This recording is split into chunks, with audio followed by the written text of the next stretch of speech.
चलिए देखिए यहाँ पे अब फर्टिलाइजेशन और इम्प्लांटेशन के बारे में जो बात करेंगे उसको देखते हैं।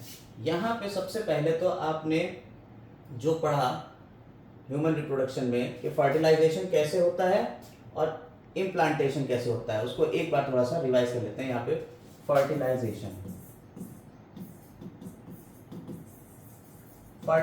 का मतलब क्या है? Fusion of male and female gamete. Male female gamete का फ्यूजन ही तो फर्टिलाइजेशन होता है। अब जो हमारा ओवरी थी, ओवरी से ओवा निकला था। ओवरी से क्या निकला था? ओवा निकला था। देखिए हम एक बार थोड़ा सा रिवाइज करा देते हैं, पीछे की तरफ जाते हैं। ये हमारी ओवरी थी। ओवरी में ये ग्राफियन फॉलिकल था और ग्राफियन फॉलिकल के अंदर एक ओवा था जिसे हम कह रहे हैं सेकेंडरी oocyte। ये किस स्टेज पे था? सेकेंडरी oocyte पे, ये इस स्टेज में था। और सेकेंडरी oocyte जो होती है वो मेटाफेज सेकेंड में अरेस्टेड, ठीक है, ये अरेस्टेड। और जब 14वां दिन आता है मेंस्ट्रुअल साइकिल का, तब ये ओवरी के अंदर से ये सेकेंडरी oocyte बाहर रिलीज होता है। कौन से दिन पे?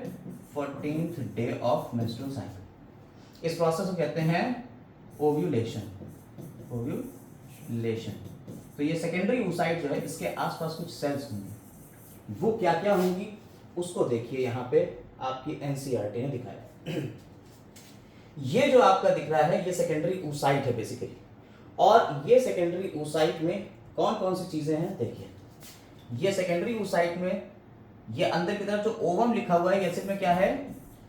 सेकेंडरी oocyte है ये, ठीक है। जो किस स्टेज पे अरेस्ट है? मेटाफेज सेकेंड पे। और यहां पे इसके आसपास जो लेयर है उसे कहते हैं पेरीविटलाइन स्पेस। उसके आसपास ये नॉन सेलुलर होती है। पेरीविटलाइन स्पेस कैसे होती है? Non cellular. और ये जोना पेल्यूसिडा ये भी नॉन सेलुलर है। ये भी कैसी है? नॉन सेल्यूलर है। यानी एक होमोजेनस मटेरियल इसके आसपास भरा हुआ है जिसे हमने जोना पेल्यूसिडा कह दिया।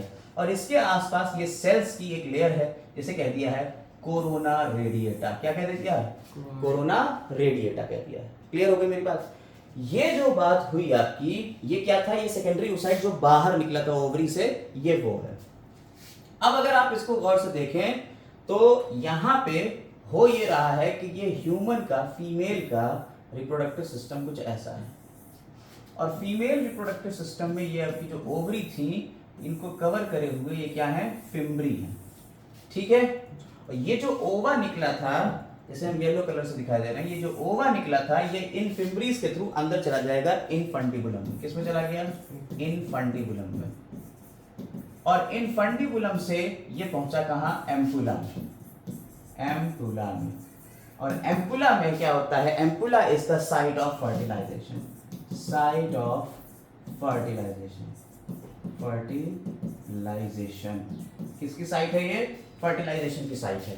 और यहां बेसिकली आपने सीमेन डिस्चार्ज किया था, और यहां सीमेन डिस्चार्ज हो गया था, तो यहां पे ये स्पर्म ऊपर की तरफ जाएंगे।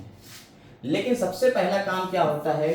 इन स्पर्म्स को क्या करना पड़ता है? एक्टिव करना पड़ता है, एक्टिवेट करना पड़ता है। और स्पर्म्स को एक्टिवेट करने के लिए जो प्रोसेस होता है फीमेल रिप्रोडक्टिव सिस्टम में, उसे क्या कहते हैं? कैपेसिटेशन, ठीक है, कैपेसिटेशन कहते हैं। क्लियर हो गई बात या नहीं? कोई दिक्कत इसमें?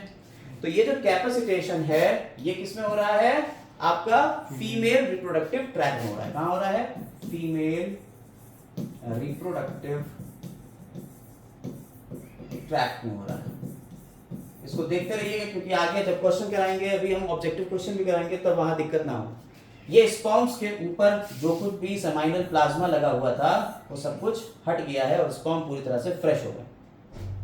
ये स्पर्म आगे की तरफ मूव करते हैं और कहां आते हैं? इस ओवा के पास आते हैं।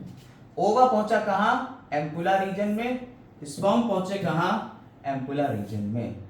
ठीक बच्चा, एक पॉइंट जरा समझिए। स्पर्म यहां पहुंच गए हैं। अब स्पर्म और ओवा के बीच में एक रिएक्शन होती है जिसे कहते हैं fertilizin anti fertilising reaction. Fertilising anti fertilisation reaction होती है। ये दो केमिकल है, एक होता है फर्टिलाइजिंग, दूसरा होता है एंटी फर्टिलाइजिंग। जैसे आपने प्लांट्स में पढ़ा था, प्लांट्स में एक चीज पढ़ी थी कंपैटिबिलिटी, बिल्कुल वैसे ही क्या फीमेल के अंदर किसी दूसरे का स्पर्म डाल दो, ह्यूमन का ना डाल के मान लो तुमने बंदर का स्पर्म डाल दिया किसी फीमेल के अंदर, अब क्या वो बंदर का स्पर्म इस फीमेल के ओवा से फर्टिलाइज कर पाएगा? क्वेश्चन तो ये है। अगर ऐसा है तो फिर तो तरह तरह के जानवर बन सकते हैं। ऐसा नहीं होता है, ऐसा नहीं होता है। क्यों नहीं होता है? क्योंकि ओवा के ऊपर, किस पे? ओवा के ऊपर एक स्पेशल टाइप का केमिकल होता है ओवा पे, जिसे कहते हैं फर्टिलाइजेंट।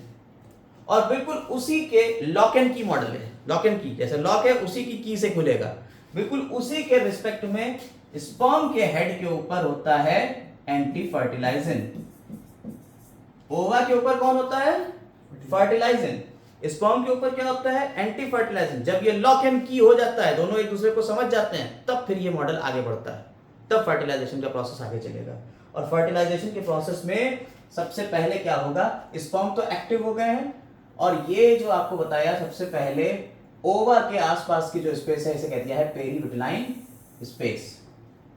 पेरीविटलाइन स्पेस के आसपास क्या होगा? जोना पेल्यूसिडा। और जोना पेल्यूसिडा के आसपास जो सेल्स हैं उसे क्या कह दिया है? Corona radiata. क्लियर है? कोई दिक्कत इसमें नहीं, बहुत सिंपल सी बात है। ये कोरोना रेडिएटा की सेल्स हैं जो एक दूसरे से बहुत ज्यादा कनेक्टेड है।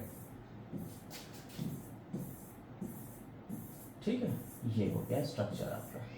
अब ये जो सेल्स इससे कनेक्टेड हैं, तो भैया ये तो इसको प्रोटेक्ट किए हुए हैं। और अंदर कौन है? ये पीले रंग का जो हमने अंदर दिखाया है, ये कौन है? ये सेकेंडरी oocyte है। सेकेंडरी oocyte है जो किस स्टेज पे है? Metaphase second. स्पर्म भाई साहब जो थे हमारे, बहुत सारे, कितने मिलियन स्पर्म से? 200 to 300 नहीं, हाँ ठीक है, 200 to 300 मिलियन स्पर्म्स थे। और ये स्पर्म्स एक इजैकुलेशन में सारे आ रहे हैं, जिसमें 60% स्पर्म्स जो हैं वो एक्टिव होना चाहिए, और जिसमें विगरस एक्टिव होना चाहिए 40%। वो स्पर्म सारे यहाँ आ गए, ठीक है, वो स्पर्म सब यहाँ आ गए। अब क्या होगा? अब सबसे पहला काम होगा एक्रोसोमल रिएक्शन। सबसे पहला काम क्या होगा बेटा? Acrosomal reaction. Acrosomal reaction. Acrosome जो होता है, आपको बताया एक्रोसोम क्या है? मॉडिफाइड गोल्गी बॉडी है, जो रिलीज करेगा कुछ लिटिक एंजाइम्स। ठीक है, जो लिटिक एंजाइम्स रिलीज करेगा, जिसमें पहला एंजाइम आ जाता है हाइल्यूरोनिडेज। ये क्या करता है? ये कोरोना रेडिएटा की जो सेल्स हैं ये एक दूसरे से चिपकी हुई हैं, ये एडहेसिव की तरह काम कर रहा है। इसके बीच में हाइल्यूरोनिक एसिड, जो हाइल्यूरोनिडेज है, तो क्या करेगा? इसको एडहेसिव को हटा देगा। वो धीरे धीरे ये सेल्स एक दूसरे से चिपकी हुई नहीं रहेंगी। फिर दूसरा आएगा कोरोना पेनिट्रेटिंग एंजाइम। दूसरा एंजाइम कौन सा होगा? कोरोना रेडिएटा आ गया ना, तो कोरोना पेनिट्रेटिंग एंजाइम। तो ये कोरोना रेडिएटा को क्या करेगा? पेनिट्रेट करेगा, उसको डाइजेस्ट करना शुरू करेगा। और तीसरा आता है जोना लाइसेंस। ये तीन एंजाइम कहां से निकल रहे हैं? एक्रोसोम से निकल रहे हैं, जो क्या करेगा? सबसे पहले हाइल्यूरोनिक एसिड क्या करेगा? हाइल्यूरोनिक एसिड को हाइल्यूरोनिडेज डिग्रेड कर देगा। तो यहां वाला पार्ट ये डिग्रेड होना शुरू हो गया। ठीक है, हम एक स्पर्म के ऊपर फोकस कर रहे हैं, और यहाँ का जो एक्रोसोम था इसका, वो भी डिग्रेड होएगा, तभी तो उससे एंजाइम निकल रहे हैं। फिर क्या होगा? फिर कोरोना जोना, ये कौन सा है लेयर आपकी हरी वाली? ये कोरोना रेडिएटा है ना जी, कोरोना रेडिएटा। तो ये कोरोना पेनिट्रेटिंग एंजाइम क्या करेगा? कोरोना रेडिएटा को पेनिट्रेट करेगा, और फिर जोना लाइसेंस आ जाएंगे, फिर वो क्या करेगा, जोना पेल्यूसिडा को कर देगा। और यहाँ पे पेरीविटलाइन स्पेस पे एक स्पेशल टाइप का कोन बन जाएगा। इस कोन को क्या कहते हैं, कोन ऑफ रिसेप्शन। क्या कह देते हैं, कोन ऑफ रिसेप्शन, कि भाई साहब आ गए, रिसेप्ट कर रहे हैं। अब ये जो स्पर्म है ये अंदर की तरफ आ जाएगा, ये स्पर्म जो यहां आ गया अब, ठीक है, ये स्पर्म अब ये आ रहा है, ठीक है, ये स्पर्म अंदर की तरफ जा रहा है। अब ये जो स्पर्म हमारा अंदर की तरफ जाएगा, पूरा स्पर्म अंदर आ जाता है, क्लियर। जैसे ही स्पर्म अंदर आता है, यहां पे स्पेशल टाइप की सेकेंडरी oocyte के अंदर स्पेशल टाइप के ग्रैन्यूल्स होते हैं, जिन्हें क्या कहते हैं बेटा, कॉर्टिकल ग्रैन्यूल्स कह देते हैं। इन्हें क्या कह देते हैं, कॉर्टिकल ग्रैन्यूल्स कह देते हैं, कॉर्टिकल ग्रैन्यूल्स। और कॉर्टिकल ग्रैन्यूल्स तुरंत बाहर की तरफ चले जाएंगे। जैसे ये एक स्पर्म कोई भी अंदर आया, ये कॉर्टिकल ग्रैन्यूल बाहर की तरफ चले जाएंगे, और सारे कॉर्टिकल ग्रैन्यूल बाहर की तरफ मिलके क्या बना देंगे, एक मेम्ब्रेन बना देंगे, जिसे क्या कहते हैं, फर्टिलाइजेशन मेम्ब्रेन। ठीक, आपका ये स्पर्म अंदर आ गया। अब जब स्पर्म पूरा अंदर आता है, सारे टेल वेल सब आ जाता है, हेड टेल सब, पूरा स्पर्म जब अंदर आ गया, तब वो क्या करेगा, मेटाफेज स्टेज पे जो ये है इसको आगे डिवाइड कराएगा, सेकेंडरी oocyte को अब आगे डिवाइड कराएगा। तो सेकेंडरी oocyte जो मेटाफेज स्टेज के ऊपर था, अब उसका डिवीजन शुरू होएगा, और वो जो डिवाइड होगा, तो यहाँ पे ये कॉर्टिकल ग्रैन्यूल तो बाहर की तरफ चले जाएंगे, फर्टिलाइजेशन मेम्ब्रेन बन जाएगी, स्पर्म अंदर की तरफ आ जाएगा, और स्पर्म के अंदर जो प्रॉक्सिमल सेंट्रियोल है, कौन है, प्रॉक्सिमल सेंट्रियोल, स्पर्म की प्रॉक्सिमल सेंट्रियोल, ये क्या बनाएगी, ये बना देगी स्पिंडल फाइबर्स, स्पिंडल फाइबर्स। और स्पिंडल फाइबर्स क्या करेंगे, मेटाफेज स्टेज से एनाफेज स्टेज, एनाफेज स्टेज से टीलोफेज स्टेज में ले आएंगे, और इसका न्यूक्लियस डिवाइड हो जाएगा, किसका, सेकेंडरी oocyte का, ठीक है। तो आपने जो फीमेल गैमेटोजेनेसिस पढ़ी थी, फीमेल गैमेटोजेनेसिस जो पढ़ी थी, आप ध्यान से देखिए, जो फीमेल गैमेटोजेनेसिस थी उसमें सबसे पहले ऊगोनिया था, ऊगोनियम से बन रहा था माइटोसिस में primary oocyte, primary oocyte, primary oocyte से क्या बन रहा था, सेकेंडरी oocyte, और एक और चीज बन रही थी, पोलर बॉडी। सेकेंडरी oocyte बड़ा हो जाता है, पोलर बॉडी छोटी सी होती है, ये फर्स्ट पोलर बॉडी, ठीक। ऊगोनियम था 46 क्रोमोसोम का था, यानी 2n था, प्राइमरी oocyte भी 46 क्रोमोसोम वाले हैं, यानी 2n है, और जो सेकेंडरी oocyte है ये 23 वाला हो गया, क्योंकि इसमें रिडक्शन डिवीजन हो गया था, और यही मेटाफेज स्टेज के ऊपर रुका हुआ था। उसके आगे बढ़ेंगे अब, तो क्या होगा, जब ये आगे बढ़ेगा तो फिर इसमें डिवीजन होगा, एक बड़ी सेल बनेगी और एक फिर छोटी सेल बन जाएगी, जिसे कहते हैं सेकेंड पोलर बॉडी, और ये बन जाएगा ooted या ओवाइसी को कह दिया, ये भी 23 क्रोमोसोम पर होगा। ऐसे यहाँ मियोसिस फर्स्ट और ये हो गई मियोसिस सेकंड कंप्लीट। क्लियर हो गई बात या नहीं? इस तरह से फीमेल गैमेटोजेनेसिस भी हो गई आपकी।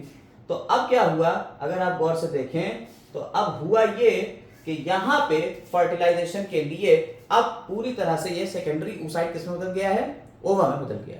अब जब ये ओवा में बदल गया तो क्या होगा, स्पिंडल फाइबर्स प्रॉक्सिमल सेंट्रियोल में बना दिए थे। न्यूक्लियस जो था, यहाँ जो न्यूक्लियस बैठा हुआ था उसे मेल प्रो न्यूक्लियस कह देते हैं, जो अंदर की तरफ आ जाता है स्पर्म का न्यूक्लियस, उसे क्या कहते हैं, mail pro nucleus.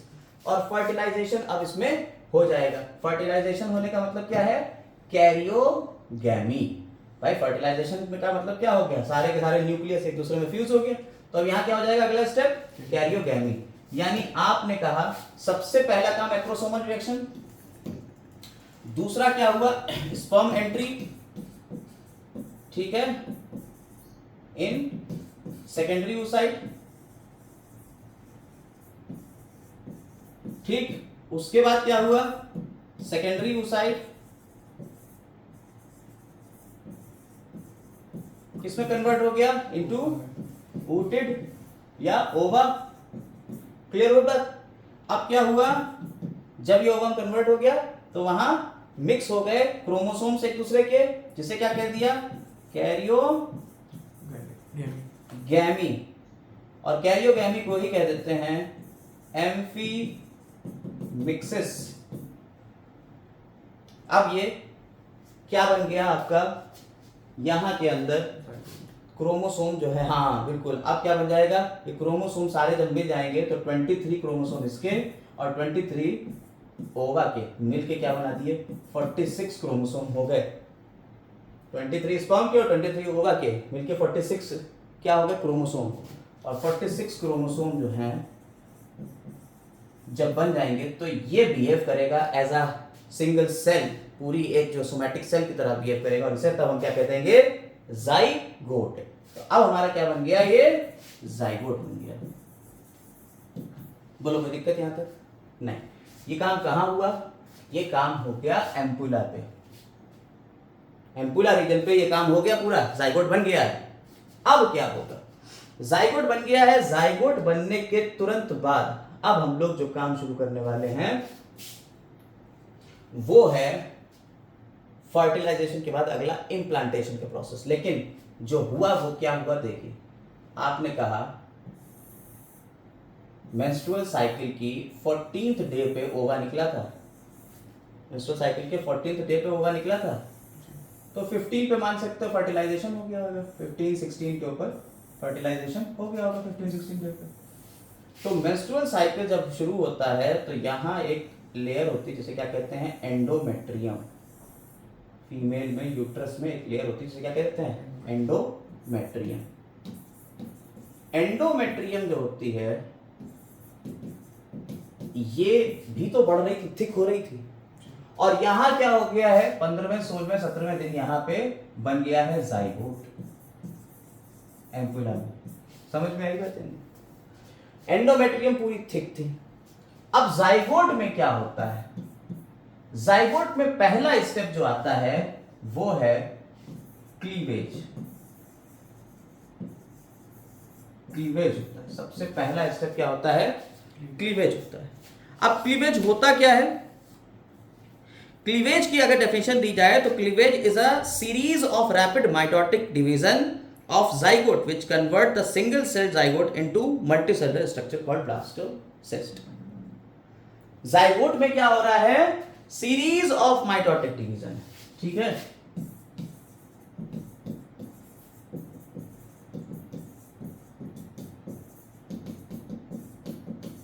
which convert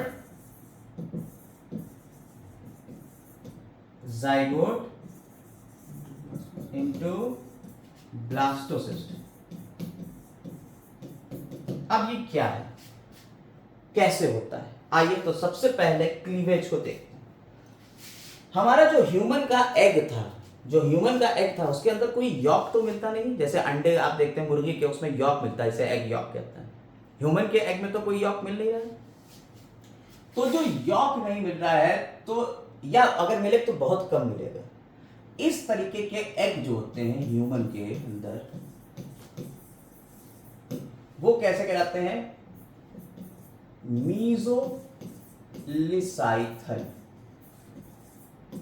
ठीक है, मीजोलिसाइथल, या अगर बिल्कुल नहीं है एलिसाइथल,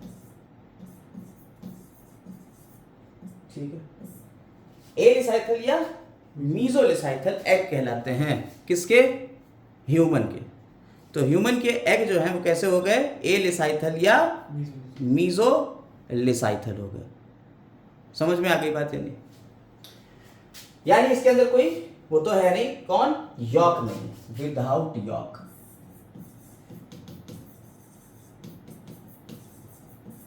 या लेस यॉक।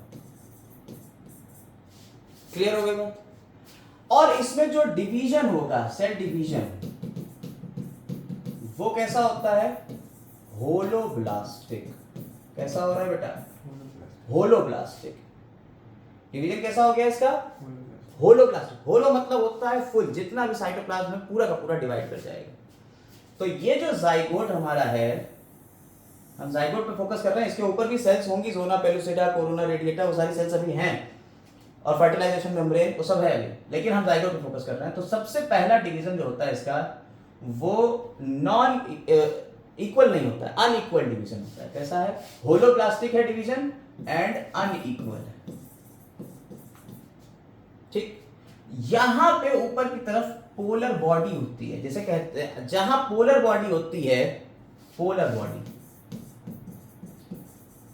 उस एंड को कह देते हैं एनिमल पोल, एनिमल पोल। और जहां पोलर बॉडी नहीं है उसे क्या कहते हैं? वेजिटल पोल। ठीक है, एनिमल पोल और वेजिटल पोल। एनिमल पोल और वेजिटल पोल के ही उसमें ये एक डिवीजन होता है। यहां सेल आपकी पहली डिवाइड है, यानी कि पहला डिवीजन आपका कितनी देर में हो जाता है? 40 घंटे में। फर्स्ट डिवीजन का आपका हो गया 40 घंटे के अंदर पहला डिवीजन हो गया, या 24 आवर में हो गया। ठीक, ये पहला डिवीजन हो गया। इससे 2 सेल बनी, लेकिन इस सेल में ये कैसा डिवीजन है? माइटोटिक डिवीजन है, माइटोसिस हो रही है। लेकिन माइटोसिस में क्या होता है? एक सेल 2 सेल में बदलती है और उनके साइज ग्रो करते हैं। यहाँ साइज नहीं ग्रो करेंगे, इसीलिए इसे क्लीवेज कहते हैं। क्लीवेज और माइटोसिस में यही डिफरेंस है।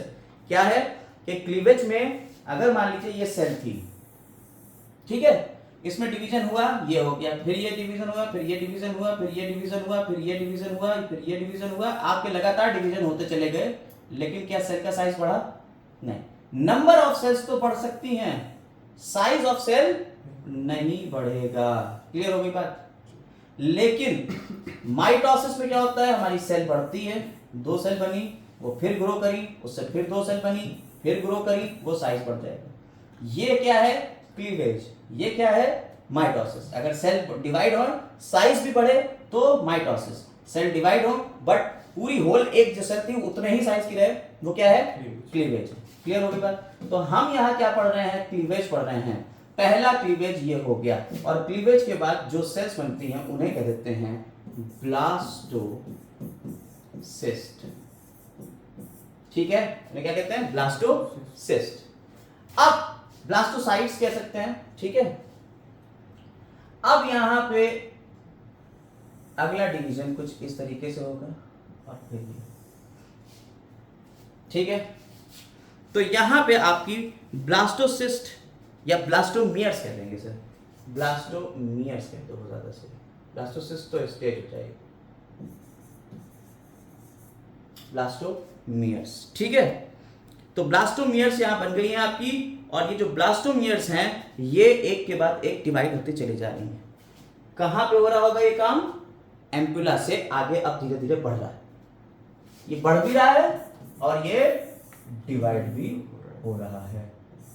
ठीक है, इस तरह से ये डिवीजन इसमें हो रही है। ऐसे ही ये डिवाइड होते होते क्या हो जाएगा?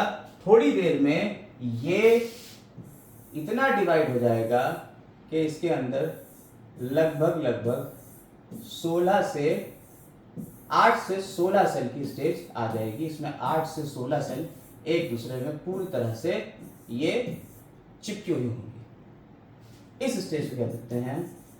मोरूला। कितनी सेल हैं? 8 से 16 सेल की स्टेज है। 8 से 16 कौन है? ब्लास्टोमियर्स। ब्लास्टोमियर्स। ठीक है, ब्लास्टोमियर्स।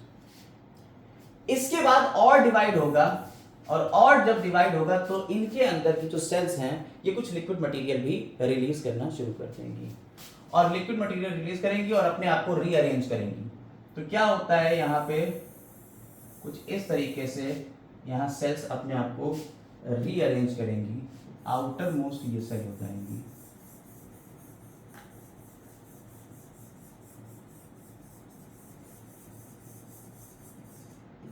ठीक है, और अंदर की तरफ यही सेल्स जो हैं कुछ इस तरीके से चिपकी हुई होंगी इसी से, और अपना जो लिक्विड मटेरियल था रिलीज करा था वो नीचे की तरफ एक कैविटी बना देगा, इसमें लिक्विड मटेरियल स्टोर रहेगा। इस कैविटी को कह देते हैं ब्लास्टोसील।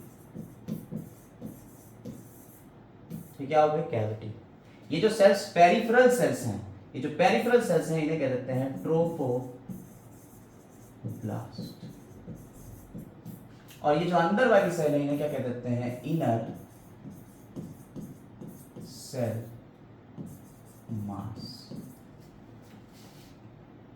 ये जो इनर सेल मास से लगी हुई ये वाली सेल्स हैं, ठीक है, ये वाली सेल्स, इनका एक और नाम रख दिया है ये ट्रोफोब्लास्ट की सेल्स, लेकिन इनका एक और नाम भी रख दिया है।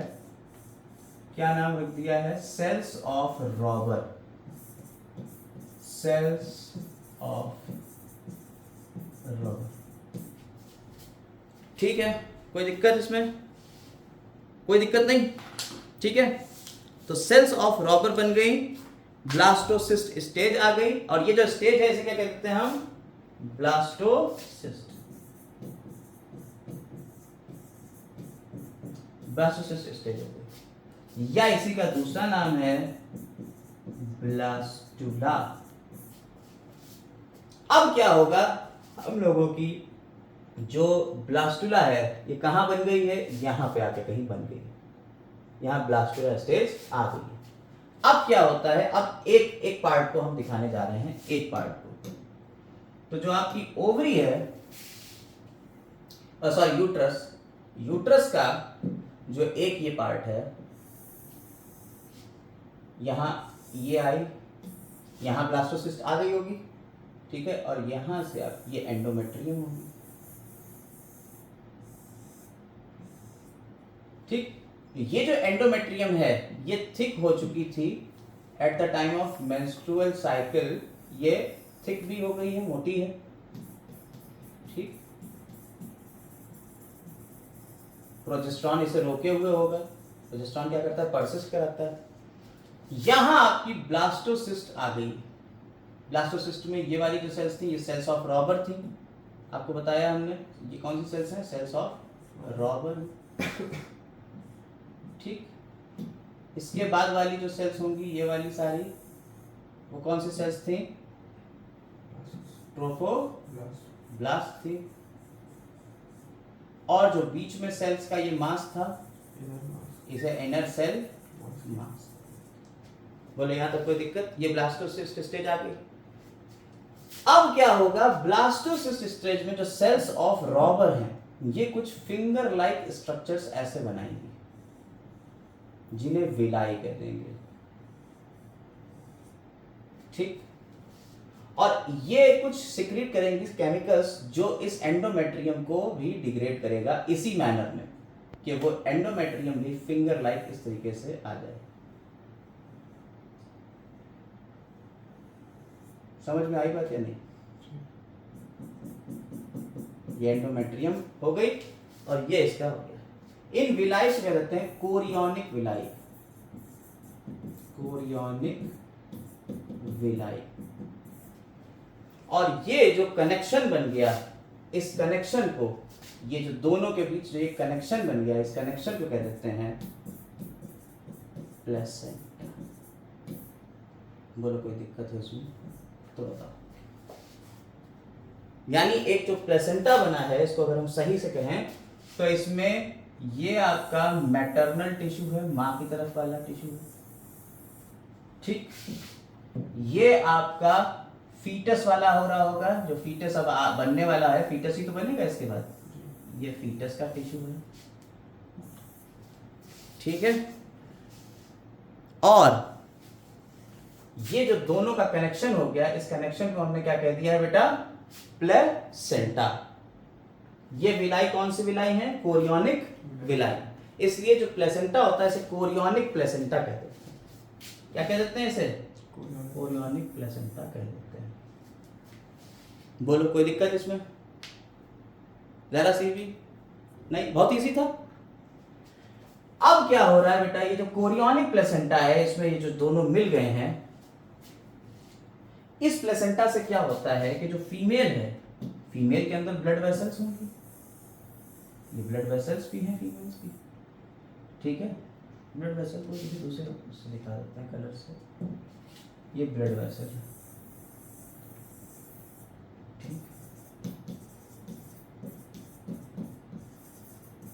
यहां से डिफ्यूजन हो के मटेरियल सब इधर आने लगेंगे, यानी सेल्स जो अब यहां थी, इनर सेल मास इसे कह रहे थे, उस इनर सेल मास को न्यूट्रिशन कहां से मिलेगा? मदर से मिलने लगेगा। ये जो इसमें धस गया, अब क्या होगा? ये जो मां है, इसकी जो ये वाली सेल्स हैं एंडोमेट्रियम की, ये धीरे धीरे धीरे धीरे धीरे धीरे पूरा इसको कवर कर लेंगे और ये इसमें धस जाएगा। इस प्रोसेस को क्या कहते हैं? इम्प्लांटेशन। बोलो कोई दिक्कत इसमें? इम्प्लांटेशन समझ में आया? इम्प्लांटेशन किस स्टेज पे हो रहा है? ब्लास्टोसिस्ट स्टेज पे हो रहा है। इम्प्लांटेशन में कौन सी सेल्स काम कर रही हैं? ट्रोफोब्लास्ट की सेल्स, सेल्स ऑफ रॉबर। ठीक है, ये क्या बना रही हैं? फिंगर लाइक स्ट्रक्चर, जिन्हें क्या कह रहे हैं? कोरियोनिक विलाई कह रहे हैं। और कोरियोनिक विलाई मां की किसके अंदर एंटर कर रही है? एंडोमेट्रियम। ठीक है,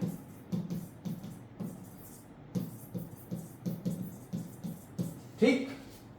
और इस तरह से ये इम्प्लांटेशन संपन्न होता है, कोई दिक्कत नहीं। एनसीईआरटी में आ जाते हैं, क्या कह रहा है देखिए। एनसीईआरटी कहती है ड्यूरिंग कॉपुलेशन या कोइटस सीमेन जो है वो रिलीज करता है पेनिस कहां? वेजाइना के अंदर। इस प्रोसेस क्या कहते हैं? इंसेमिनेशन। इंसेमिनेशन की डेफिनेशन पूछ लेते हैं। Release of semen by penis into vagina is called insemination. Motile sperms जो है वो रैपिडली भागेंगे किसकी तरफ? सर्विक्स से, और सर्विक्स से होते हुए कहां जाएंगे?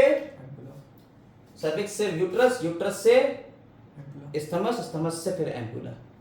ठीक है, फाइनली रीच हो जाते हैं एम्पुला रीजन में फैलोपियन ट्यूब के, और फिर वहां ओवरी रिलीज करती है क्या? ओवा, और वहीं पे फर्टिलाइजेशन टेक प्लेस। आपने कहा कि ओवा जो रिलीज हुआ है वो और स्पर्म दोनों के दोनों एक ही टाइम पे वहां मौजूद हो गए। कहां? एम्पुला रीजन पे, और वहां फर्टिलाइजेशन हुआ। Fertilisation can only occur if the ovum and sperms are transported simultaneously. अगर एक साथ आएंगे किस रीजन पे? एम्पुला पे, तभी होगा। और अगर एम्पुला के इधर थोड़ा आगे बढ़ के हुआ फर्टिलाइजेशन और वहीं जाके चिपक भी गया ओवरी की जो फैलोपियन ट्यूब है, उसे कैसे क्या कहेंगे? Ectopic pregnancy. उसी को कहते हैं एक्टोपिक प्रेगनेंसी। ये फेटल होती है, नुकसानदेह। This is the reason why not all copulation leads to fertilisation.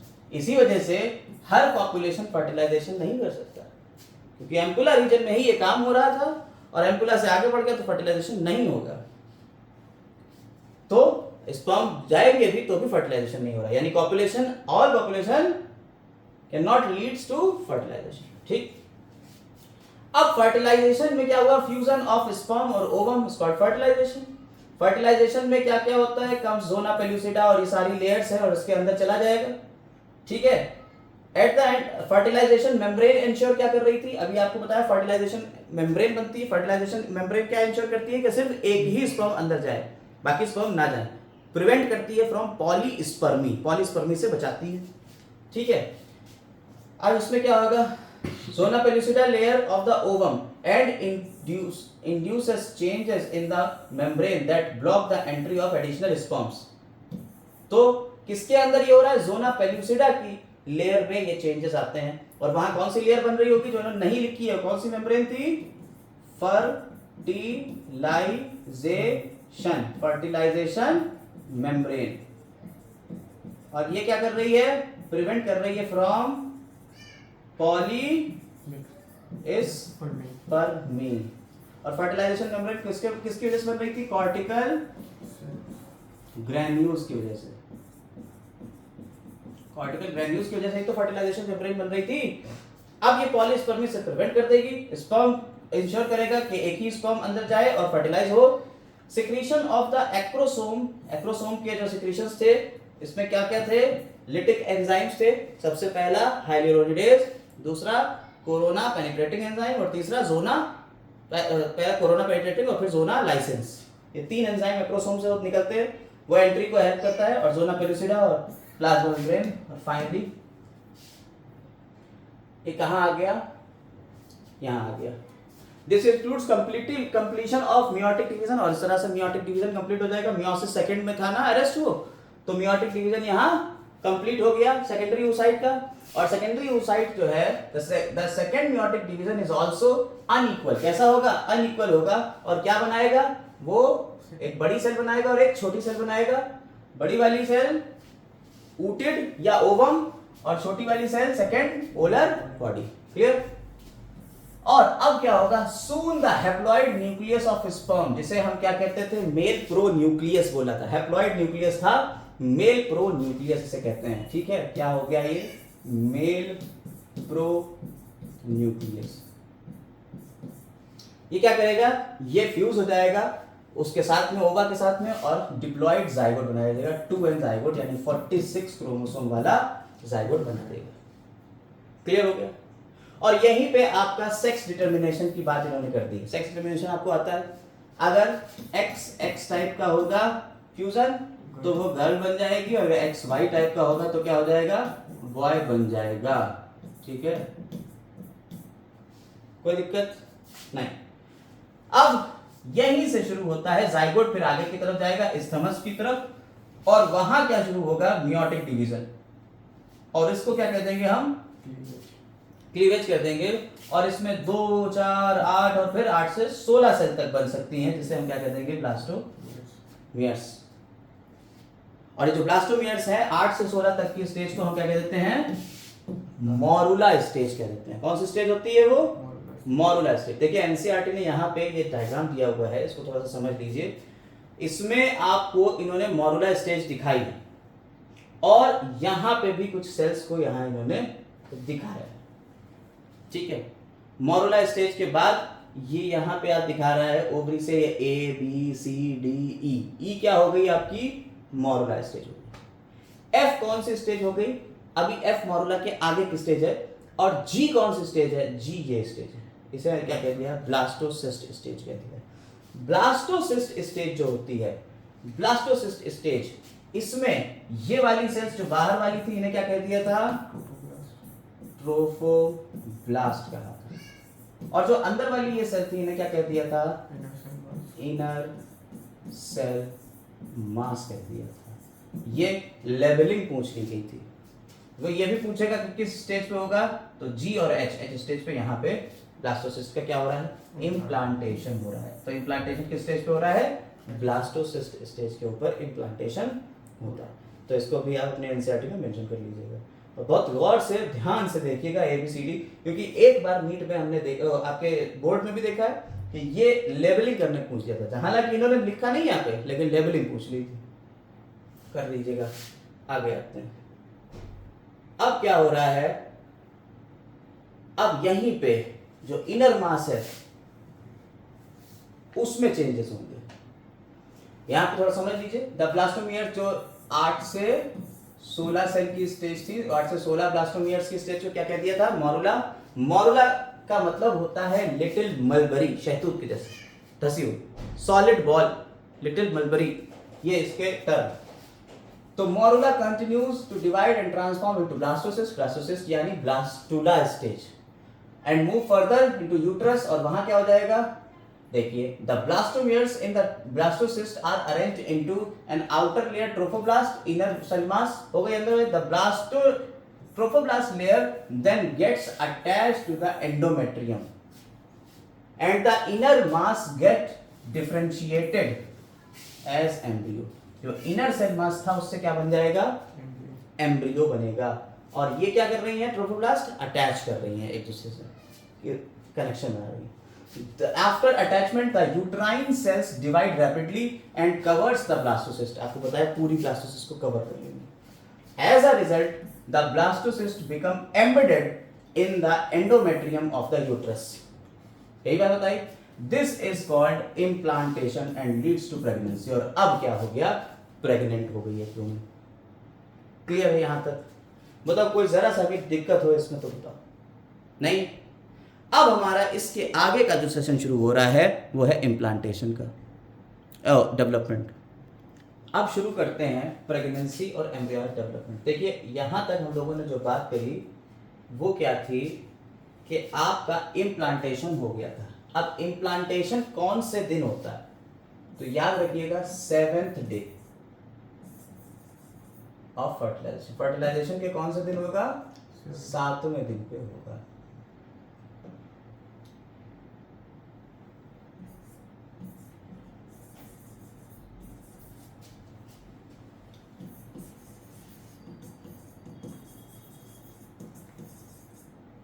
अब अगर बात करी जाए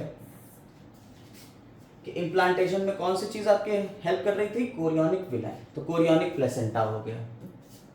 और प्लेसेंटा कनेक्शन है किसके बीच में, मदर और फीटस के बीच में।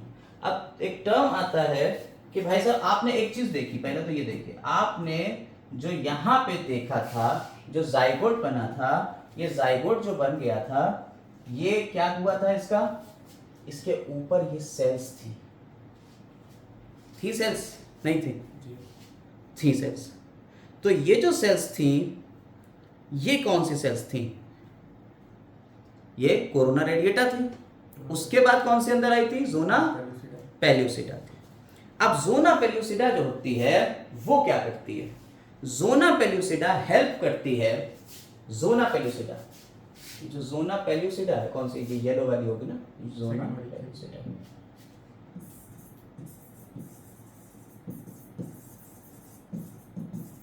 ये भी तो इसके ऊपर ही थी कवरिंग, भाई जाइगोट तो अंदर बना था, इसके ऊपर तो कवरिंग ये थी। धीरे धीरे जब ये ओवरी में, फैलोपियन ट्यूब में आगे बढ़ रहा है, तो इसकी सेल्स धीरे धीरे शेड होती चली जा रही है, हटती जा रही है।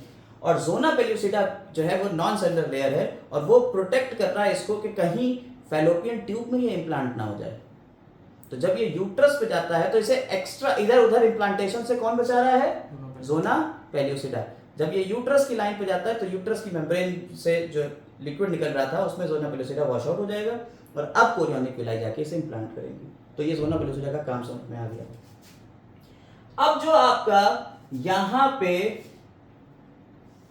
प्लेसेंटा बना है, कोरियोनिक विलाई वाला, ठीक है, इसमें क्या होता है, जो ट्रोफोब्लास्ट की सेल्स थी आपकी, कौन सी सेल्स थी, ट्रोफोब्लास्ट की सेल्स।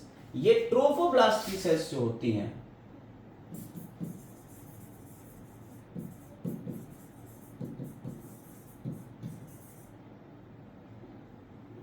ब्लास्टोसिस्ट,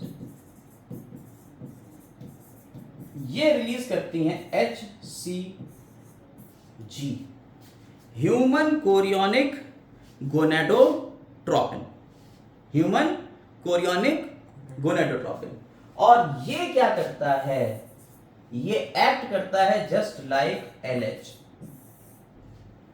ये उसके फंक्शन को रिप्लेस कर देता है।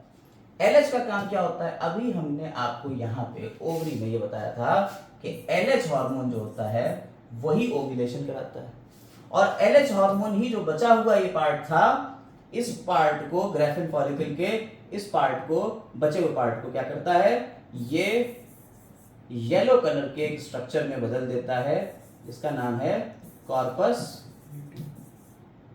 ल्यूटियम।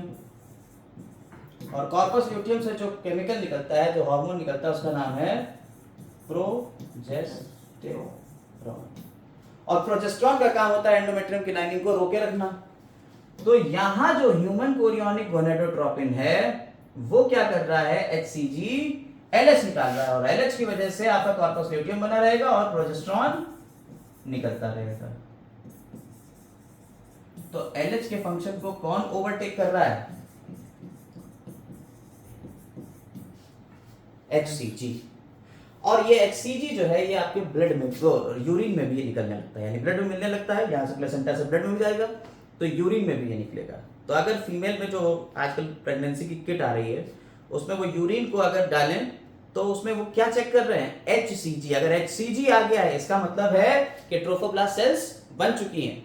ट्रोफोब्लास्ट सेल्स बन चुकी हैं इसका मतलब है वो कहाँ इम्प्लांट भी हो चुकी होंगी, तभी ये काम कर रही हैं। अगर वो इम्प्लांट हो गई है तो इसका मतलब क्या है, लड़की क्या है, प्रेग्नेंट है। ठीक समझ में आ गई बात या नहीं। तो प्रेगनेंसी में कौन सी चीज चेक हो रही है, HCG, और ये आपके ह्यूमन यूरिन में निकलने लगती है। अगर यूरिन में HCG आ रहा है इसका मतलब क्या है, प्रेगनेंसी हो गई। अब क्या होगा, इसके बाद जो इनर सेल मास है, ये वाला इनर सेल मास, तो ये जो इनर सेल मास है इसका क्या होगा, ये इनर सेल मास अब मॉर्फोजेनिक मूवमेंट करेगा, ये दो पार्ट में डिवाइड होगा। देखिए अब हम यहां से इनर सेल मास और इसके ऊपर फोकस कर रहे हैं, बाकी तो अब कवर हो ही चुका है सब कुछ। अब क्या हो रहा है कि ये जो आपकी ट्रोफोब्लास्ट सेल्स थी, ठीक है, ये ट्रोफोब्लास्ट सेल्स थी, ठीक, ये अंदर की तरफ इनर सेल मास था, यही था, और ये जो स्टेज थी इसे ब्लास्टोसिस्ट स्टेज कह दिया था। अब क्या होगा, अब सबसे पहले यहां पे और यहां पे चेंज होना शुरू होगा, तो हम एक एक करके बात करते हैं। पहले हम, ये स्टेज थी ब्लास्टुला, ठीक है, ब्लास्टुला स्टेज थी। ये जो स्टेज आई, इसमें अब ये जो इनर सेल मास है इसमें मूवमेंट होगा। ये जो इनर सेल मास है ये अपनी दो लेयर में बदल जाएगा, थोड़ा सा नीचे आएगा, यहां की सेल्स भी डिवाइड होंगी, और यहां पे क्या हो रहा है, ये दो लेयर बना रहा है। ऊपर की तरफ कुछ इस तरीके की सेल्स बन रही हैं, इनर सेल मास की बात कर रहे हैं, ठीक है, और नीचे की तरफ एक लेयर बन रही है कुछ इस तरीके।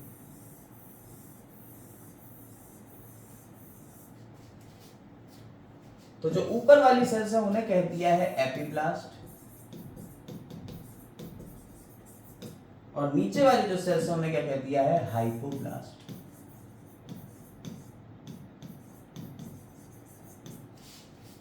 कोई दिक्कत? ये जो ट्रोफोब्लास्ट है अब ये भी यहां से डिवीजन करेगी, है तो पूरे में ट्रोफोब्लास्ट, हमने पूरी दिखाई नहीं भाई, टाइम वेस्ट करें, ये पूरी ट्रोफोब्लास्ट है, ये भी डिवाइड करेगी। तो ट्रोफोब्लास्ट की सेल्स जो हैं अब आगे डिवाइड करेंगी, और जब ट्रोफोब्लास्ट की सेल्स आगे डिवाइड करेंगी तो ऊपर की तरफ आपकी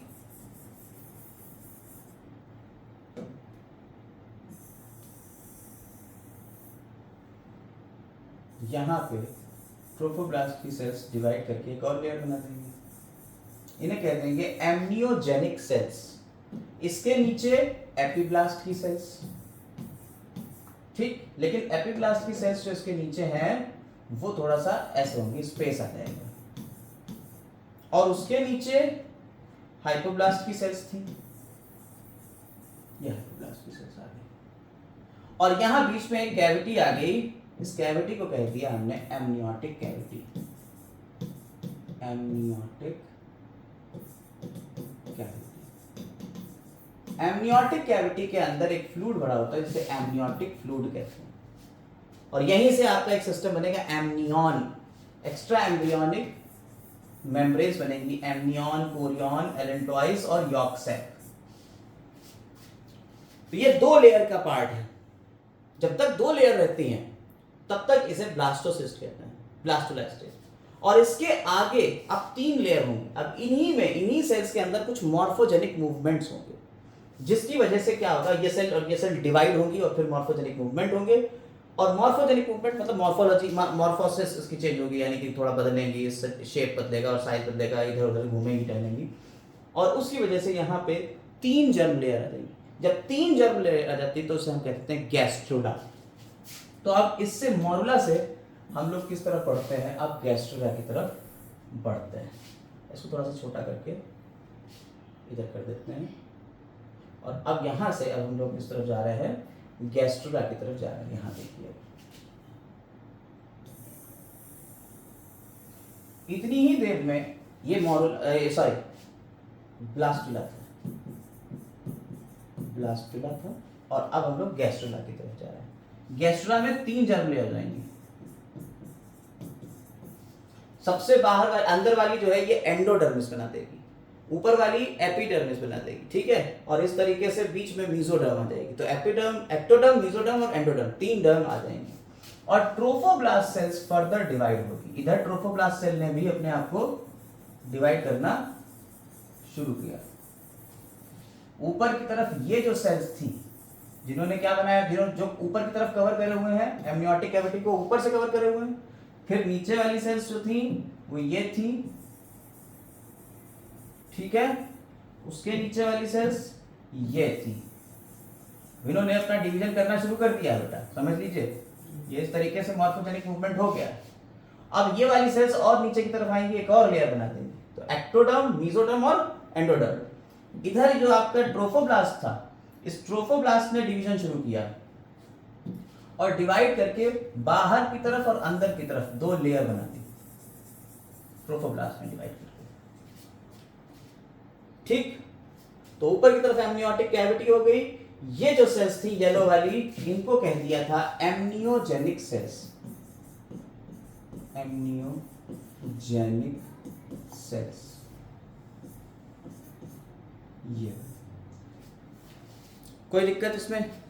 तो आपका देखिए अब क्या हो रहा है, जो ट्रोफोब्लास्ट सेल्स थी इन्होंने भी तो डिवीजन किया और डिवीजन करके दो लेयर बनाई। बाहर वाली को कह दिया सोमैटोप्लेरिक एक्स्ट्रा एम्ब्रियोनिक मेम्ब्रेन, मेसोडर्म। देखिए ये क्या कर रही है, एक्स्ट्रा एम्ब्रियोनिक मेम्ब्रेन बना रही है।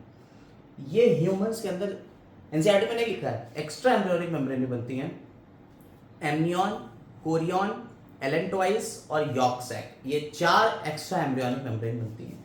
तो वही ये एक्स्ट्रा एम्ब्रियोनिक मेम्ब्रेन ये बनाएंगी। यहां क्या हो रहा है, मॉर्फोजेनिक मूवमेंट होंगे, और मॉर्फोजेनिक मूवमेंट में ये जो सेल्स है ना, ये वाली एपीब्लास्ट वाली, ये एपीब्लास्ट वाली सेल्स कुछ इस तरीके से ऐसे उठेंगी ऊपर की तरफ, और ऊपर की तरफ उठेंगी, एक प्रिमिटिव स्ट्रीक बनाएंगी, यहाँ पे पॉइंट आता है ऐसे प्रिमिटिव, यहां से ये अंदर की तरफ धसेंगी और ऐसे करके फिर ये सेल्स अंदर की तरफ डिवाइड होना शुरू होंगी।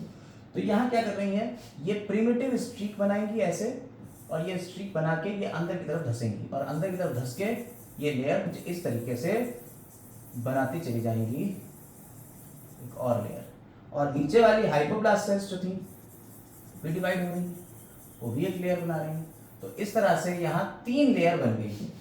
एक तो वो लेयर है जो सबसे बाहर थी पहले ही, ये जो बाहर थी सबसे बाहर वाली लेयर, इसका नाम रख दिया इन्होंने क्या, सबसे बाहर वाली लेयर का नाम रख दिया ये एक्टोडर्म। जो सबसे नीचे वाली लेयर थी ये बनी एंडोडर्म। जो बीच वाली लेयर थी ये बन गई मेसोडर्म। ठीक, एक्टोडर्म, मेसोडर्म और एंडोडर्म 3 लेयर बन गई। ऊपर की तरफ जो ये एमनियोटिक कैविटी थी, इसके अंदर एक फ्लूइड फील्ड था। इस एमनियोटिक कैविटी के अंदर एक फ्लूइड फील्ड था, उस फ्लूइड को इन्होंने कह दिया है एमनियोटिक फ्लूइड।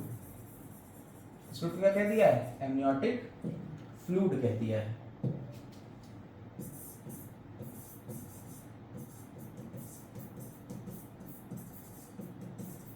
ठीक, एमनियोटिक फ्लूइड कह दिया।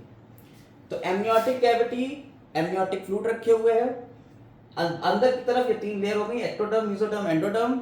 बाहर की तरफ आपकी एमनियोटिक सेल्स हैं, उसके बाहर ट्रोफोप्लास्ट सेल है। ट्रोफोप्लास्ट फर्दर डिवाइड हो गई है किसमें, सोमैटोप्लेरिक और स्प्लैंचेनोप्लेरिक में। ये सोमैटोप्लेरिक जो है ये डिवाइड होते होते ये इससे चिपक गई हैं, ये पूरी डिवाइड होके इससे चिपकी हुई हैं। बीच में एक एक्स्ट्रा एम्ब्रियोनिक कैविटी है, इसे कह देते हैं एक्स्ट्रा एम्ब्रियोनिक सीलोम। क्या कह देते हैं इसको, एक्स्ट्रा एम्ब्रियोनिक सीलोम।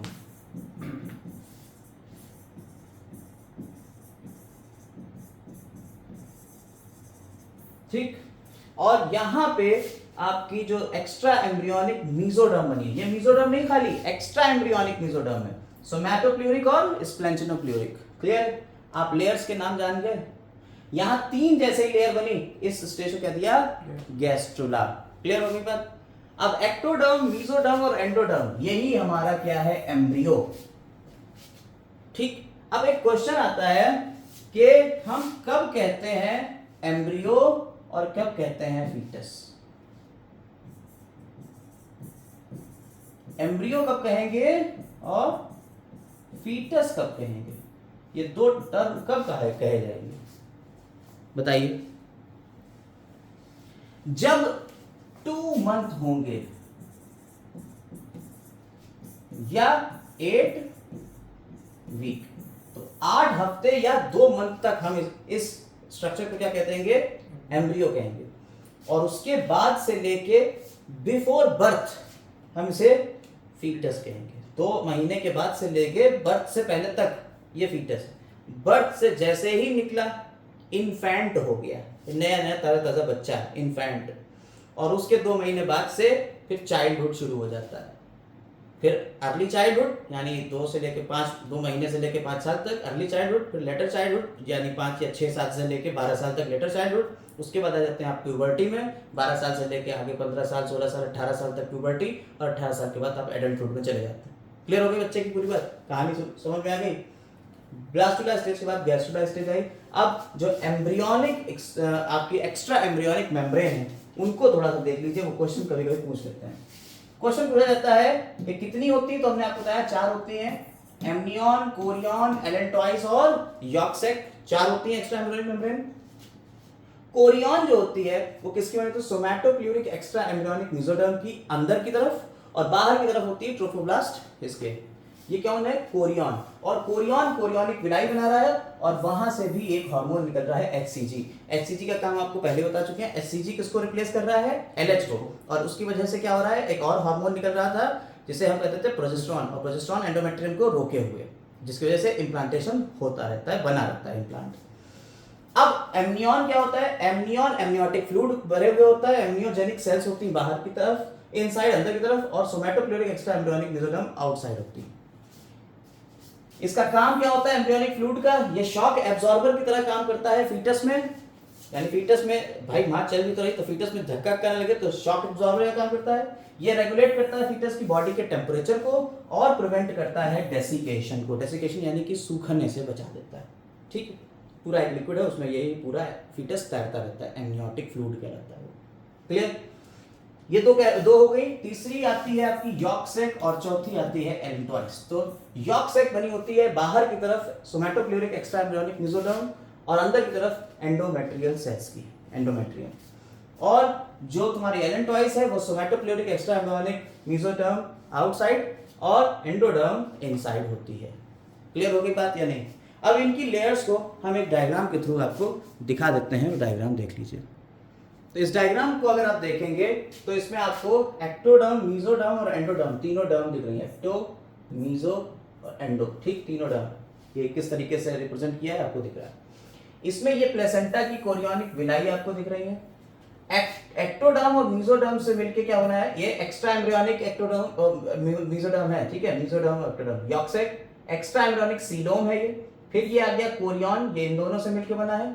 फिर एम्ब्रियोनिक गट बनाएगी आपकी जो सबसे अंदर वाली एंडोडर्म है।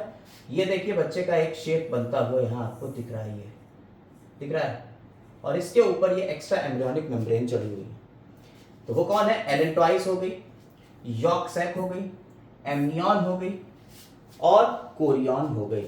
तो एमनियन, कोरियन, एलेंटॉइस और यॉर्कसेक, ये हमारी 4 कौन है, एक्स्ट्रा एम्ब्रियोनिक मेम्ब्रेन हैं। इनको याद रखेंगे, इसी से ये बच्चा अब आगे पूरा रूप ले लेगा, एक बच्चे का रूप आ जाता है। आपको एनसीईआरटी में ये दिखाया गया है। चलिए एनसीईआरटी पे आते हैं।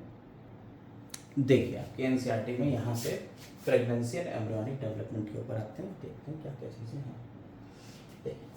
आपने कहा प्रेगनेंसी में प्लेसेंटा बन जाता है, ये पूरा बताया। After implantation finger like projections appear to the trophoblast cells called chorionic villi, हमने बताया फिंगर लाइक प्रोजेक्शंस थे, which surrounds the inner uterine tissue, uterine tissue को सराउंड करेंगे, एंड मैटरनल ब्लड, ऐसे करके आ गया, ठीक।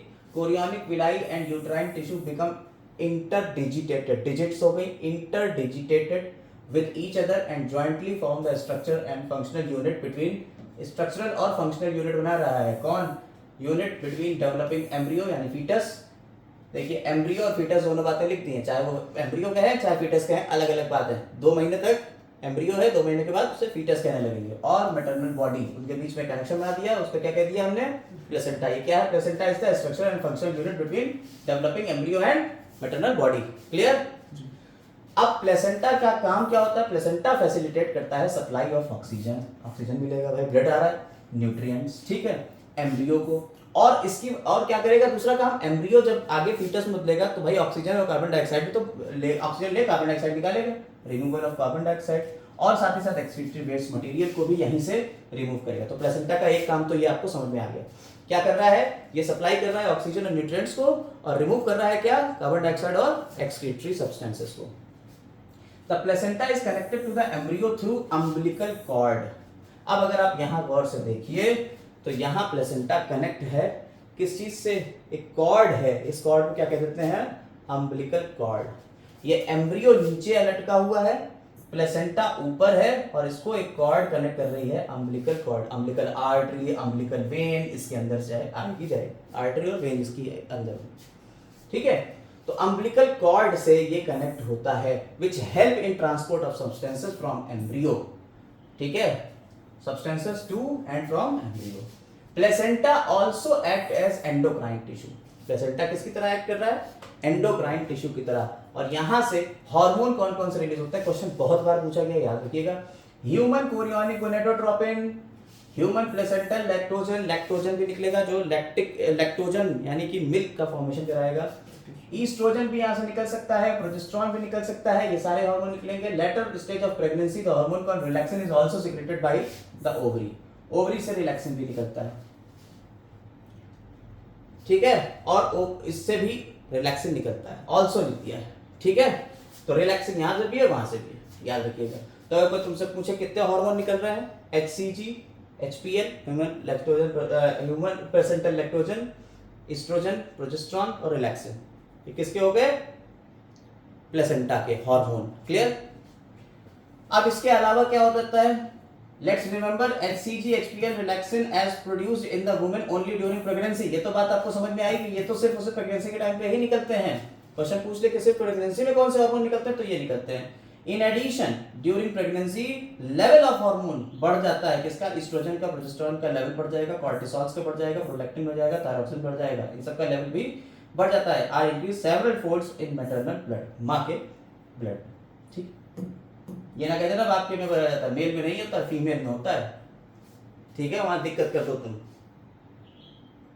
अब बात आती है कि ये सारी चीजें हो गई, मेटाबॉलिक चेंजेस होंगे मदर के अंदर, और मेंटेनेंस प्रेगनेंसी उसको मेंटेन कराएंगे प्रेगनेंसी को।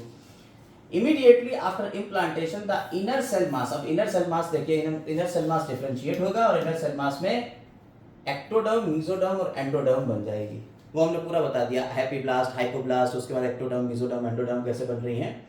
और ये जो सेल्स होती हैं एक्टोडर्म, मेसोडर्म और एंडोडर्म की, ये कैसी होती हैं बेटा, ये होती हैं टोटीपोटेंट। देखिए यहां लिखा होगा, ये 3 लेयर बन रही हैं, और इन 3 लेयर से गिव राइज ऑल टिश्यूज, सारे के सारे टिश्यू बन जाएंगे, एक्टोडर्म, मेसोडर्म, एंडोडर्म से पूरी बॉडी बन जाएगी। It is need to be mentioned that the inner cell mass contains cells, इन्हें कह रहे हैं stem cells, which have potency to give rise all the tissues। देखिए यहां 2 तरीके के पोटेंसी होती है, होता है टोटीपोटेंट, दूसरा आता है प्लूरोपोटेंट, ठीक है। तो प्लूरोपोटेंट कौन है और टोटीपोटेंट कौन है। प्लूरोपोटेंट वो होते हैं जो सिर्फ 1 या 2 टाइप की सेल्स बना सकते हैं, टोटीपोटेंट वो है जो आपकी बॉडी की हर टाइप की सेल्स बना सकते हैं, ठीक है। टोटीपोटेंट और प्लूरोपोटेंट समझ में आया। टोटीपोटेंट आपकी बॉडी की सारी सेल बना देंगे, यानी स्टेम सेल्स जो है वो कैसी है आपकी, टोटीपोटेंट। प्लूरोपोटेंट का मतलब होता है उनके अंदर किसी स्पेसिफिक सेल को बनाने की कैपेसिटी होती है, क्लियर। तो आपने देखा कि जाइगोट था, अब एक जाइगोट से आपकी पूरी बॉडी बन रही है, तो जाइगोट से पहले आपका बना ट्रोफोब्लास्ट और इनर सेल मास, तो जो इनर सेल मास था इसी से बनी एक्टोडर्म, मेसोडर्म और एंडोडर्म, ठीक है। एक्टोडर्म, मेसोडर्म और एंडोडर्म, यही 3 जर्म लेयर आपकी पूरी बॉडी बना रही है। दैट मींस जो इनर सेल मास है आपका, इनर सेल मास यही पूरी बॉडी बना रहा है। इनर सेल मास अगर पूरी बॉडी बना रहा है तो इसके अंदर जो पोटेंसी होगी वो कौन सी पोटेंसी होगी, टोटीपोटेंसी। और इस तरीके की सेल्स को क्या कहते हैं, स्टेम सेल्स कहते हैं। बात समझ में आ गई। अब जरा इसमें ये देखते हैं हम लोग कि कौन सी सेल क्या क्या बनाती है, किस लेयर से क्या क्या बनता है। तो अपना जो एआई है बहुत बढ़िया हो गया है, इस एआई ने सारा निकाल के रखा हुआ है, आपको बस याद करना है। पहला काम है एक्टोडर्म। एक्टोडर्म से क्या क्या बनेगा, तो जो आपका एक्टोडर्म है वो बना रहा है nervous system, epidermis, derivatives of epidermis और कुछ सेंसरी ऑर्गन्स। नर्वस सिस्टम में क्या क्या होगा, ब्रेन, स्पाइनल कॉर्ड और पेरिफेरल नर्वस सिस्टम। एपिडर्मिस में क्या बनेगा, आउटर लेयर ऑफ स्किन बना देगा। डेरिवेटिव्स में क्या क्या बनेगा, डेरिवेटिव्स जो होते हैं उनमें क्या होगा, हेयर, नेल्स और वेरियस ग्लैंड्स बन जाएंगी। सेंसरी ऑर्गन की बात करी जाए तो आई, जैसे कॉर्निया, लेंस और रेटिना। आई के भी तीन चीजें, कॉर्निया, लेंस और रेटिना, ठीक। और इनर ईयर बना देगा। याद रखेंगे इसको भैया, रट्टा मार लीजिएगा, इससे क्वेश्चन पूछ लिए जाते हैं कभी कभार, बहुत कम, रेयरली, बट क्वेश्चन यहां से भी आते हैं कि एक्टोडर्म से क्या क्या बनेगा। ये है फेट, फेट मतलब होता है भाग्य, of ecto, meso and endoderm, यानी fate of embryonic layer. Clear हो गई बात। तो तीन चीजें, एक्टोडर्म पे तो आपको पता चल गया क्या क्या, नर्वस सिस्टम, एपिडर्मिस और एपिडर्मिस के डेरिवेटिव, और फिर सेंसरी ऑर्गन्स। सेंसरी ऑर्गन में आई में सिर्फ कॉर्निया, लेंस और रेटिना बनाएगा, जबकि आई में तो और सारी चीजें भी होती हैं, वो नहीं बनाएगा। ईयर में सिर्फ इनर ईयर बनाएगा, बाकी नहीं। आपका आउटर ईयर, मिडल ईयर और इनर ईयर तीन होते हैं, वो नहीं बनाएगा। ऐसे ही हेयर की बात करी जाए, नेल्स की बात करी जाए और ग्लैंड्स की बात करी जाए तो वो आपके एपिडर्मिस के डेरिवेटिव हो गए, और आउटर स्किन आपकी बन गई। इसके अलावा ब्रेन, स्पाइनल कॉर्ड और पेरिफेरल नर्व्स बन गई, ठीक। ब्रेन और स्पाइनल कॉर्ड क्या होता है, सेंट्रल नर्वस सिस्टम, और पेरिफेरल नर्व्स पीएनएस, यानी पूरा पूरा नर्वस सिस्टम एक्टोडर्म से बन गया। अब आते हैं मीजोडर्म के ऊपर। मीजोडर्म से क्या क्या बनता है, मस्कुलो स्केलेटल सिस्टम, मसल्स का और स्केलेटल का system, bone, cartilage, skeletal muscles, ये सारी चीजें कौन बनाएगा, आपका मीजोडर्म बनाएगा। सर्कुलेटरी सिस्टम में आपका हार्ट, ब्लड वेसल्स कौन बना रहा है, मीजोडर्म बना रहा है। फिर यूरिनोजेनाइटल सिस्टम में आपका किडनी और गोनेड्स बना दिया, ठीक है। जेनाइटो यूरिनरी सिस्टम में आपका क्या हो गया, किडनी और गोनेड्स हो गए। डर्मिस में कौन सी, inner layer of skin, outer layer ऊपर बनी थी, इनर लेयर, देखिए स्किन की भी एपिडर्मिस होती है, डर्मिस होती है, दो लेयर होती है। कनेक्टिव टिश्यू में वेरियस टाइप के कनेक्टिव टिश्यू बनेंगे थ्रू आउट द बॉडी, ये बनाएगा। अब आते हैं एंडोडर्म। तो एंडोडर्म में lining of digestive and respiratory tract, lining बना देगा, स्टमक, इंटेस्टाइन और लंग। ग्लैंड्स की बात करी जाए तो लिवर, पैनक्रियास, थायराइड ग्लैंड ये बनाएगा। और अदर ऑर्गन्स की बात करी जाए तो यूरिनरी और रिप्रोडक्टिव सिस्टम के भी कुछ ये काम करेगा। एक्टोडर्म, मीजोडर्म, एंडोडर्म के काम समझ में आ गए कि क्या क्या बनाएंगे, फेट समझ में आ गई, बस यही आपको समझना था। आ जाते हैं एनसीईआरटी पे, और अब यहां से चोरी करते हैं कुछ पॉइंट जो बहुत ही ज्यादा इंपॉर्टेंट है और कई बार पूछे गए हैं ये पॉइंट। आइए देखते हैं। 9 मंथ हमारे अंदर प्रेगनेंसी होती है, 9 मंथ की। आप इसे डे में बताइए तो कितना होगा, ठीक है, और वीक में बताइए तो कितना होगा, ये आप कमेंट में बताएंगे, ठीक। 9 मंथ होते हैं प्रेगनेंसी के हमारे अंदर, ठीक। दूसरा, ह्यूमन बींग्स में आफ्टर 1 मंथ ऑफ प्रेगनेंसी, पहले मंथ में क्या बनेगा, क्वेश्चन पूछ लिया था, पहले मंथ में क्या बनेगा, हार्ट इज फॉर्म, ठीक है। तो यहां पे हम लोग ऐसा करते हैं, लिखते चलते हैं। पहला मंथ हो गया, उसमें क्या बना, हार्ट बन गया, ठीक, हार्ट इज फॉर्म। और अगर आप स्टेथोस्कोप लेंगे और स्टेथोस्कोप से सुनेंगे तो आपको साउंड सुनाई देगा दिल के धड़कने का, पहले मंथ में। By the end of second month pregnancy, end of second month पे तब क्या होगा, foetus develops limbs and digits, limbs बनाएगा और डिजिट्स बनाएगा। डिजिट्स क्या है, उंगलियां, हाथों पैरों की उंगलियां बनाया देगा। By the end of 12th week, यानी कि फर्स्ट ट्राइमेस्टर, 12th वीक,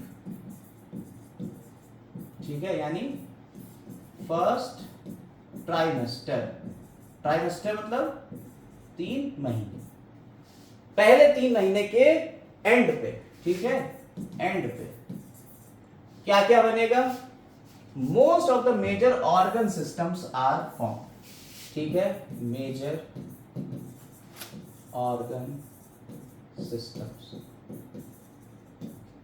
ठीक, मोस्ट ऑफ ज्यादातर मेजर ऑर्गन सिस्टम बन चुके होंगे, ठीक। जैसे द लिम्स एंड एक्सटर्नल, तो हो गया। The first movement of foetus appearance of hair, on the head and usually observe during 5th month. अब 5वें मंथ में क्या होगा? 5th मंथ में क्या हो जाएगा? क्या क्या बना?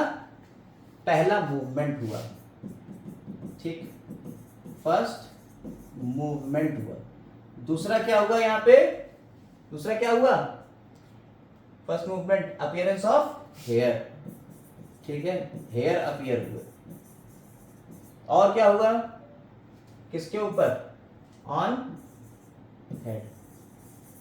और क्या हो गया? कुछ नहीं, बस इतना हुआ, ठीक। By the end of about 24th week यानी सेकेंड ट्राइमेस्टर, 24th वीक पे यानी सेकेंड ट्राइमेस्टर, उसमें क्या हुआ?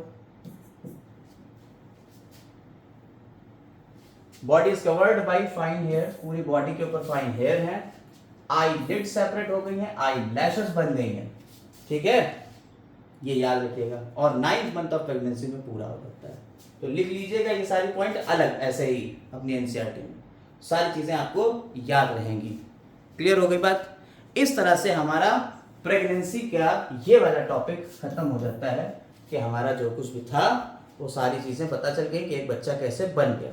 अब ये बच्चा बाहर कैसे आएगा, 10 मिनट की ये वीडियो अलग बनेगी। यहाँ तक बस इतना हमने आपको बता दिया। उम्मीद कर रहे हैं आपको समझ में सब आ गया। Have a nice day.